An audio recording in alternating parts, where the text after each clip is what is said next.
Mémorial pour les victimes de la détonation du Transseptentrional 77. Une cérémonie à la mémoire des victimes du Transseptentrional 77 sera menée conjointement la semaine prochaine par les municipalités de Mirwald, Norsenk et Verinald. Le terrible accident ferroviaire du train avait fait 248 victimes, dont le jeune capitaine du quart de Mirwald, M. Nikolai Felix Magnus.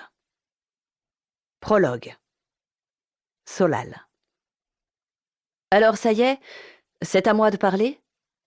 Ce n'est pas trop tôt. Tout d'abord, je souhaite vous présenter mes excuses pour mon absence, dans différents sens du terme, lors des événements de l'année précédente. D'un strict point de vue journalistique, être frappé par l'arcane s'est avéré une expérience, sinon particulièrement agréable, au moins intellectuellement stimulante. Et le fait de pouvoir désormais m'exprimer autrement qu'en gloussant et en bavant tout en conservant cet incommensurable pouvoir, c'est une première, il faut bien l'avouer. Peut-être puis-je à présent rétablir la vérité à mon sujet, odieusement déformée par ma chère sœur dans la première partie de ce récit. J'en conviens, sauf l'a fait sans malice ni désir de dissimuler quoi que ce soit. Elle pense réellement avoir brossé de moi un portrait réaliste. Le jeune éditorialiste à la plume acérée, adulé de toutes et tous, collectionnant les amants et les amantes, fondamentalement gentils et férus de justice et de vérité, c'est une version de moi-même, je l'admets. Celle que je réserve au grand public, qui a toujours besoin de héros et aux rares personnes dont l'approbation signifie quelque chose pour moi, dont Soph notamment. Mais en vérité, je ne suis pas si digne d'éloge. Certes, mon goût pour la vérité et la justice n'est pas exagéré, et certes, j'essaie de quitter mes amantes et mes amants aussi doucement que possible, avant qu'ils n'aillent s'imaginer que la stabilité relationnelle fait partie de mes désirs. Toutefois, ces traits ne sont pas des marques profondes de ma personnalité, mais plutôt des symptômes, dirons-nous. En effet, toute ma vie est construite autour du désir de me mettre dans des situations difficiles. Des expériences brûlantes, des fragments d'existence qui me permettent de sentir, brièvement, trop brièvement, le danger, la passion, l'extase physique ou intellectuelle.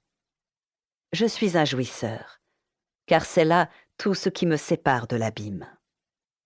Enfin, assez parlé de moi.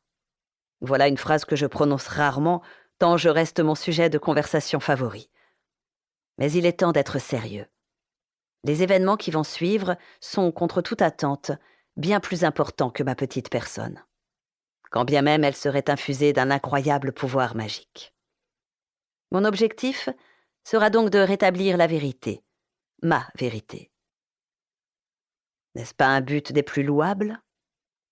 Peut-être ma version de l'histoire vous permettra-t-elle de saisir à quel point vous vous êtes fourvoyé au sujet de certaines personnes. Croyez-vous sincèrement que le bon capitaine Magnus soit une sorte de chevalier blanc des temps héroïques, désespérément accroché au souvenir de Soph et désireux de la retrouver pour lui professer son amour ? Pensez-vous que l'élusif Nîmes soit aussi retors et implacable qu'il en a l'air ? Que l'ambassadeur Gabado soit si naïf, si prompt à se jeter dans les pièges placés sur son chemin par plus vicieux que lui ? Et surtout, imaginez-vous que ma très chère Soph se contentera indéfiniment de rester passive face aux événements qui déchirent notre nation ? Peut-être. Et peut-être pas. C'est tout l'intérêt du récit, n'est-ce pas ? Vérifiez si vous avez été de bons juges de caractère ou si vous avez été abusé par d'excellents acteurs. Sans attendre, retournons à notre histoire. Près d'1 an s'est écoulé depuis l'attaque surprise des abysses contre ma patrie, le Grimark.